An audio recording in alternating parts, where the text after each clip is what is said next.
Independence and dependence of self-consciousness.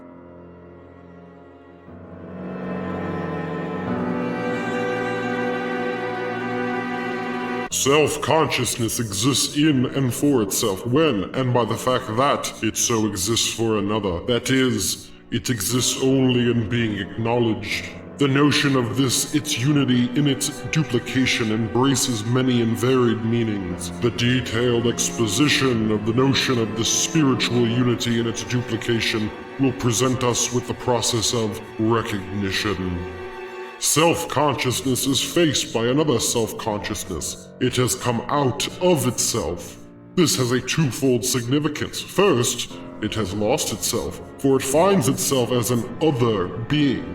Secondly, in doing so, it has superseded the other, for it does not see the other as an essential being, but in the other sees its own self.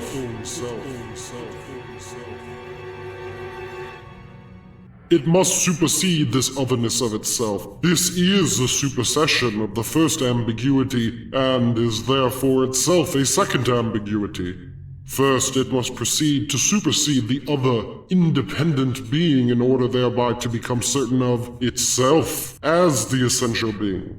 Secondly, in so doing, it proceeds to supersede its own self, for this other is itself. Thus, the movement is simply the double movement of the two self-consciousnesses. Each sees the other do the same as it does. Each does itself what it demands of the other, and therefore also does what it does only insofar as the other does the same. Action by one side only would be useless because what is to happen can only be brought about by both. As consciousness, it does indeed come out of itself. Yet, though out of itself, it is, at the same time, kept back within itself, is for itself. And the self outside it is for it. It is aware that it at once is and is not another consciousness, and equally that this other is for itself only when it supersedes itself as being for itself, and is for itself only in the being for self of the other. Each is for the other the middle term, through which each mediates itself with itself and unites with itself, and each is for itself and for the other, an immediate being on its own account, which, at the same time, is such only through this mediation. They recognize themselves as mutually recognizing one another. Self-consciousness is, to begin with, simple being for self, self-equal through the exclusion from itself of everything else. For it, its essence and absolute object is I, and in this immediacy, or in this mere being of its being for self, it is an individual. What is other for it is an unessential, negatively characterized object, but the other is also a self-consciousness. One individual is confronted by another individual. Appearing thus immediately on the scene, they are for one another like ordinary objects, independent shapes, individuals submerged in the being or immediacy of life, for the object in its immediacy is here determined as life.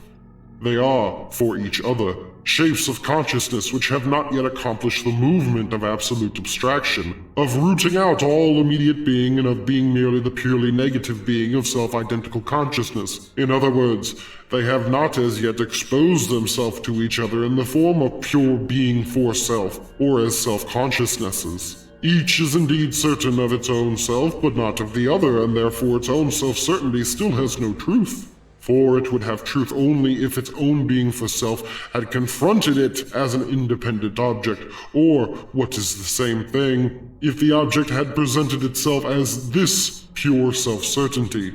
But according to the notion of recognition, this is possible only when each is for the other what the other is for it. Only when each in its own self through its own action and again through the action of the other achieves this pure abstraction of being for self.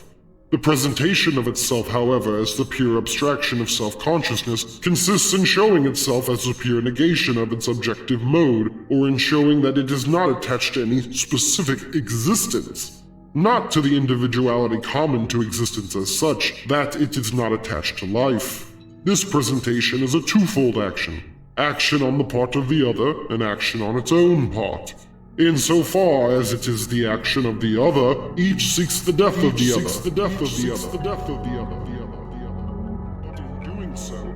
But in doing so, the second kind of action is also involved, for the former involves the staking of its own life. Thus, the relation of the two self-conscious individuals is such that they prove themselves and each other through a life and death struggle. They must engage in this struggle, for they must raise their certainty of being for themselves to truth, both in the case of the other and in their own case. And it is only through staking one's life that freedom is won. Only thus is it proved that for self-consciousness, its essential being is not just being, not the immediate form in which it appears, not its submergence in the expanse of life, but rather that there is nothing present in it which could not be regarded as a vanishing moment, that it is only pure being for self. The individual who has not risked his life may well be recognized as a person, but he has not attained the truth of this recognition as an independent self-consciousness. Similarly, just as each stakes his own life, so each must seek the other's death, for it values the other no more than itself. Its essential being is present to it in the form of another. It is outside of itself, and must rid itself of its self-externality.